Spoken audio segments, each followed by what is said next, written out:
ಯಾತ್ರಾಸ್ಥಳ ನಾಗಲಮಡಿಕೆ ಪಾವಗಡ. ಸುಬ್ರಹ್ಮಣ್ಯ ಸ್ತೋತ್ರ. ದೇವಸೇನಾಪತೆ ದೇವ ತಾರಕಾಸುರಮಾರಕ ಶ್ರೀ ಕಾರ್ತಿಕೇಯ ವಲ್ಲೀಶ ಸುಬ್ರಹ್ಮಣ್ಯ ನಮೋಸ್ತುತೇ. ಶ್ರೀ ಕಾರ್ತಿಕೇಯ ವಲ್ಲೀಶ ಸುಬ್ರಹ್ಮಣ್ಯ ನಮೋಸ್ತುತೇ. ಸುಬ್ರಹ್ಮಣ್ಯ ನಮೋಸ್ತುತೇ. ಸುಬ್ರಹ್ಮಣ್ಯ ನಮೋಸ್ತುತೇ. ನಮ್ಮ ಭಾರತ ದೇಶದಲ್ಲಿ ದಕ್ಷಿಣದಲ್ಲೇ ಹೆಚ್ಚು ಸಂಚರಿಸುವ ಮತ್ತು ಪೂಜೆಗೊಳ್ಳುವ ದೇವರು ಸುಬ್ರಹ್ಮಣ್ಯ ಸ್ವಾಮಿ. ನಮ್ಮ ಕರ್ನಾಟಕ ರಾಜ್ಯದಲ್ಲಿ ಸುಬ್ರಹ್ಮಣ್ಯ ಸ್ವಾಮಿ ದೇವರು 3 ಕಡೆ ನೆಲೆಸಿದ್ದಾನೆ. ಈ ಸ್ಥಳಗಳು ಪ್ರಸಿದ್ಧವಾಗಿವೆ. 1 ಕುಕ್ಕೆ ಸುಬ್ರಹ್ಮಣ್ಯ, 2 ಘಾಟಿ ಸುಬ್ರಹ್ಮಣ್ಯ ಮತ್ತು 3 ನಾಗಲಮಡಿಕೆ ಸುಬ್ರಹ್ಮಣ್ಯ. ಕುಕ್ಕೆ ಸುಬ್ರಹ್ಮಣ್ಯನನ್ನು ಆದಿ ಸುಬ್ರಹ್ಮಣ್ಯನೆಂದು, ಘಾಟಿ ಸುಬ್ರಹ್ಮಣ್ಯನನ್ನು ಮಧ್ಯ ಸುಬ್ರಹ್ಮಣ್ಯನೆಂದು ಮತ್ತು ತುಮಕೂರು ಜಿಲ್ಲೆಯಲ್ಲಿರುವ ಪಾವಗಡದಲ್ಲಿರುವ ನಾಗಮಡಕ ಸುಬ್ರಹ್ಮಣ್ಯನನ್ನು ಅಂತ್ಯ ಸುಬ್ರಹ್ಮಣ್ಯನೆಂದು ಕರೆಯುತ್ತಾರೆ. ನಾಗಲಮಡಿಕೆ ತುಮಕೂರು ಜಿಲ್ಲೆಯ ಪಾವಗಡದಲ್ಲಿರುವ ಈ ದೇವಸ್ಥಾನವು ಉತ್ತರ ಪಿನಾಕಿನಿ ನದಿಯ ದಡದಲ್ಲಿರುವ ಪ್ರಸಿದ್ಧ ದೇವಸ್ಥಾನ. ಈ ದೇವಾಲಯವು ಸರ್ಪದೋಷ ನಿವಾರಣೆ, ಪೂಜೆಗೆ ಹೆಸರುವಾಸಿಯಾಗಿದೆ. ತೆಲುಗು ಭಾಷೆಯಲ್ಲಿ ನಾಗಲು ಎಂದರೆ ಸರ್ಪ, ಮಡಕೆ ಎಂದರೆ ನೇಗಿಲು ಎಂದು ನೇಗಿಲು ಉಳುವಾಗ ನಾಗನ ವಿಗ್ರಹವು ದೊರೆತಿದ್ದರಿಂದ ನಾಗಲ ಮಡಕೆ ಎಂದು ತೆಲುಗು ಭಾಷೆಯಲ್ಲಿ, ನಾಗಲ ಮಡಕೆ ಎಂದು ಕನ್ನಡ ಭಾಷೆಯಲ್ಲಿ ಕರೆಯುತ್ತಾರೆ. ಮದುವೆಯಾಗದವರು, ಮಕ್ಕಳಾಗದವರು, ಕಿವಿ ಸೋರುವಿಕೆ, ಚರ್ಮವ್ಯಾಧಿ ಮುಂತಾದ ರೋಗಗಳಿಂದ ಬಳಲುತ್ತಿರುವವರಿಗೆ ನಾಗಲ ಮಡಕೆಗೆ ಬಂದು ವಿಶೇಷ ಪೂಜೆ ಮಾಡಿಸುತ್ತಾರೆ. ಈ ದೇವಾಲಯಕ್ಕೆ ಸುಮಾರು 500 ವರ್ಷಗಳ ಇತಿಹಾಸವಿದೆ. ಶತಮಾನಗಳ ಹಿಂದೆ ನುಳಂಬ ಪಲ್ಲವರ ಕಾಲದಲ್ಲಿ ನಾಗಲಮಡಿಕೆ ಒಂದು ಪುಟ್ಟ ಅಗ್ರಹಾರವಾಗಿತ್ತು. ಅನ್ನಂಭಟ್ಟರೆಂಬ ಸಾತ್ವಿಕರು ಕುಕ್ಕೆ ಸುಬ್ರಹ್ಮಣ್ಯನ ಪರಮಭಕ್ತರಾಗಿದ್ದರು. ಪ್ರತಿ ವರ್ಷವೂ ಕುಕ್ಕೆ ಸುಬ್ರಹ್ಮಣ್ಯನ ರಥೋತ್ಸವಕ್ಕೆ ಕಾಲ್ನಡಿಗೆಯಲ್ಲೇ ಹೋಗಿ ಸುಬ್ರಹ್ಮಣ್ಯನ ಪೂಜೆ ಸಲ್ಲಿಸುತ್ತಿದ್ದರು. ಹೀಗೆ ವರ್ಷಗಳು ಉರುಳಿದಂತೆ ಅನ್ನಂಭಟ್ಟರಿಗೆ ವಯಸ್ಸಾಗುತ್ತಾ ಬಂತು, ಶಕ್ತಿ ಕುಂದಿತು. ಆದರೂ ಸುಬ್ರಹ್ಮಣ್ಯಕ್ಕೆ ತೆರಳುವುದು ಬಿಡುತ್ತಿರಲಿಲ್ಲ. ಒಂದು ಸಾರಿ ಸುಬ್ರಹ್ಮಣ್ಯಕ್ಕೆ ತೆರಳಿ ರಥ ಎಳೆಯುವ ಸಮಯಕ್ಕೆ ಅವರಿಗೆ ಹೋಗಲು ಆಗಲಿಲ್ಲ. ಅವರಿಗೆ ಬಹಳ ಬೇಸರವಾಗಿ ಮನನೊಂದಿತು. ಆ ದಿನ ರಥೋತ್ಸವದ ವೇಳೆಯಲ್ಲಿ ಕುಕ್ಕೆಯಲ್ಲಿ ಭಕ್ತರು ರಥವನ್ನು ಎಳೆಯಲು ಮುಂದಾದರು. ರಥವು ಒಂದು ಚೂರು ಮುಂದೆ ಹೋಗಲಿಲ್ಲ.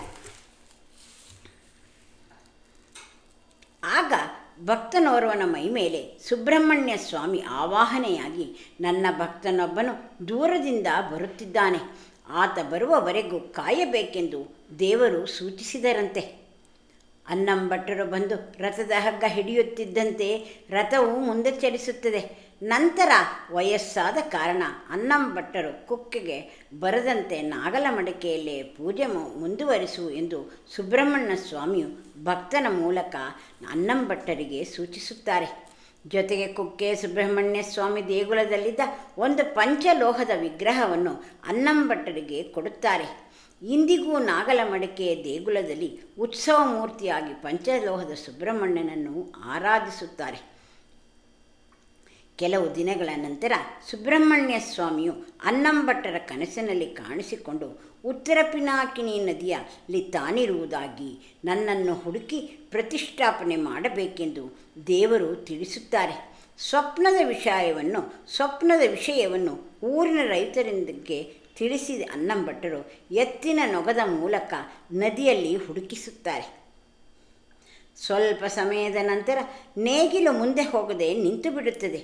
ಅಲ್ಲಿ ಅಗೆದು ನೋಡಿದಾಗ ಮಡಕೆಯೊಂದರಲ್ಲಿ 7 ಹೆಡೆಗಳಿರುವ ನಾಗರ ವಿಗ್ರಹ ದೊರಕುತ್ತದೆ. ದೇವರು ಕನಸಿನಲ್ಲಿ ಆಜ್ಞೆ ಇತ್ತಂತೆ ನದಿಯ ದಡದಲ್ಲಿ ಅನ್ನಂಭಟ್ಟರು ವಿಗ್ರಹವನ್ನು ಪ್ರತಿಷ್ಠಾಪನೆ ಮಾಡುತ್ತಾರೆ. ನೇಗಿಲಿಗೆ ನಾಗರ ವಿಗ್ರಹ ಸಿಕ್ಕಿದ್ದರಿಂದ ನಾಗಲಮಡಿಕೆ ಎಂಬ ಹೆಸರಿನಿಂದಲೂ ಈ ಗ್ರಾಮವನ್ನು ಕರೆಯುತ್ತಾರೆ. ಕೃಷ್ಣಶಿಲೆಯ 7 ಹೆಡೆಯ ಮುದ್ದಾದ ವಿಗ್ರಹ ಎಲ್ಲರ ಮನಸ್ಸನ್ನು ಸೆಳೆಯುತ್ತದೆ. ಭಕ್ತರನ್ನು ಅಪಾರ ಸಂಖ್ಯೆಯಲ್ಲಿ ಹೊಂದಿರುವ ಈ ನಾಗಲಮಡಿಕೆ ಸುಬ್ರಹ್ಮಣ್ಯದಲ್ಲಿ ಸರ್ಪ ಸಂಸ್ಕಾರ, ಆಶ್ಲೇಷ ಬಲಿ, ನಾಗಪ್ರತಿಷ್ಠೆ, ಹೋಮ ಹವನ ಮುಂತಾದ ಕಾರ್ಯಕ್ರಮಗಳು ಇಲ್ಲಿ ನಡೆಸಲಾಗುತ್ತದೆ.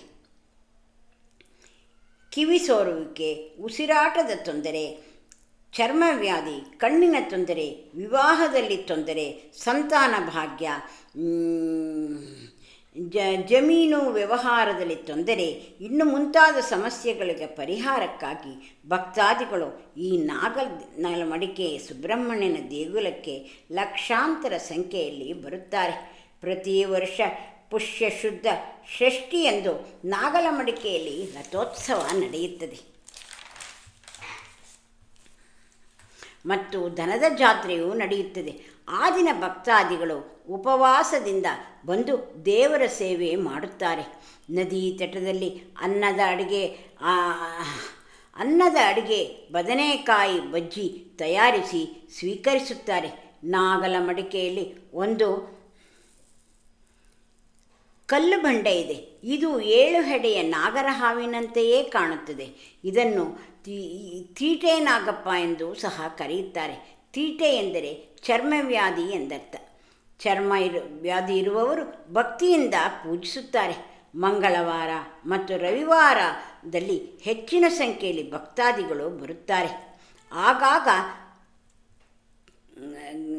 ನಿಜ ಸರ್ಪವು ದರ್ಶನ ನೀಡುವುದು ಇಲ್ಲಿಯ ವಿಶೇಷತೆಯಾಗಿದೆ.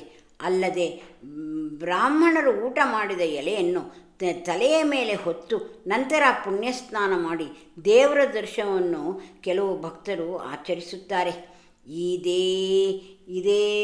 ಈ ದೇಗುಲಕ್ಕೆ ಆಂಧ್ರ ಪ್ರದೇಶ, ಕೇರಳ, ತೆಲಂಗಾಣ, ಇತರ ರಾಜ್ಯಗಳಿಂದಲೂ ಲಕ್ಷಾಂತರ ಭಕ್ತರು ಬರುತ್ತಾರೆ.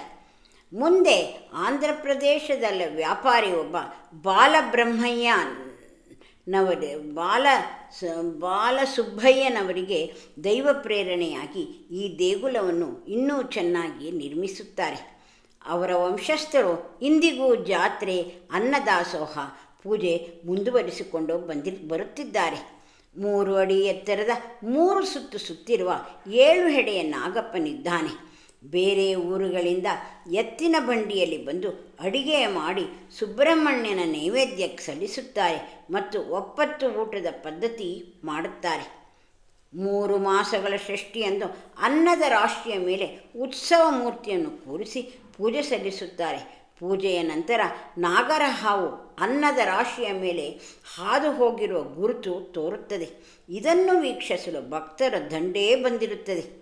ಈಗಲೂ ಅಲ್ಲಿ 7 ಹೆಡೆಯ ಸರ್ಪ ಓಡಾಡುತ್ತಿರುತ್ತದೆ ಎಂದು ಭಕ್ತರು ಹೇಳುತ್ತಾರೆ ಮತ್ತು ಹಲವಾರು ನಿದರ್ಶನಗಳು ಅರ್ಚಕರಿಗೆ ಭಕ್ತರಿಗೆ ತೋರಿದೆಯಂತೆ. ಇಂತಹ ಪ್ರಸಿದ್ಧ ಪುಣ್ಯಕ್ಷೇತ್ರ ಪಾವಗಡ ತಾಲೂಕಿನಲ್ಲಿರುವ ಕೇವಲ 16 ಕಿಲೋಮೀಟರ್, ಜಿಲ್ಲಾ ಕೇಂದ್ರವಾದ ತುಮಕೂರಿನಿಂದ 11 ಕಿಲೋಮೀಟರ್ ಅಂತರದಲ್ಲಿದೆ. ಈ ಸುಬ್ರಹ್ಮಣ್ಯ ದೇವಸ್ಥಾನ, ಈ ನಾಗದೇವತೆಯು ಸುಬ್ರಹ್ಮಣ್ಯನ ಆಶೀರ್ವಾದ ಎಲ್ಲರ ಮೇಲಿರಲೆಂದು ಸುಬ್ರಹ್ಮಣ್ಯನನ್ನು ಪೂಜಿಸುತ್ತೇವೆ. ನಾಗಲಮಡಿಕೆ ಸುಬ್ರಹ್ಮಣ್ಯನಿಗೆ ನಮಸ್ಕರಿಸುತ್ತಾ ನಾಗ ಪ್ರಾರ್ಥನೆಯನ್ನು, ಸುಬ್ರಹ್ಮಣ್ಯ ಪ್ರಾರ್ಥನೆಯನ್ನು ಮಾಡೋಣ.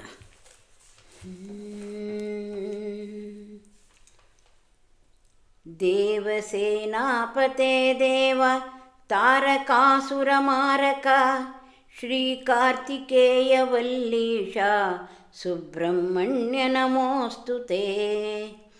ಆದಿತ್ಯ ವಿಷ್ಣು ವಿಘ್ನೇಶ ರುದ್ರ ಬ್ರಹ್ಮ ಮರುದ್ಗಣಾಃ ಲೋಕಪಾಲಾ ಸರ್ವದೇವಾಃ ಚರಾಚರಮಿದಂ ಜಗತ್ತು ಸರ್ವಂ ತ್ವಮೇವ ಬ್ರಹ್ಮೈವ ಅಜಮಕ್ಷರಮದ್ವಯಂ ಅಪ್ರಮೇಯಂ ಮಹಾಶಾಂತಂ अचलं निर्विकारकं निरालम्बं निराभासं सत्तामात्रमगोचरम् एवं त्वामेधया बुद्धा सदा पश्यन्ति सूरयः एवमज्ञानगाढान्धतमोपहतचेतसः पश्यन्ति च तथा मूढाः सदा दुर्गतिहेतवे विष्णादीनि स्वरूपाणि लीलालोकविडम्बनं कर्तृमध्यं न रूपाणि विविधानि भवन्ति च तत्त्वदुक्ता कथा सम्यक् नित्यसद्गतिप्राप्तये भक्त्या श्रुत्वा पठित्वा च दृष्ट्वा सम्पूज्य श्रद्धया सर्वनामानि वाप्नोति भवधाराधनात् पुला मम पूजामनुग्राह्य सुप्रसीदो भवानगा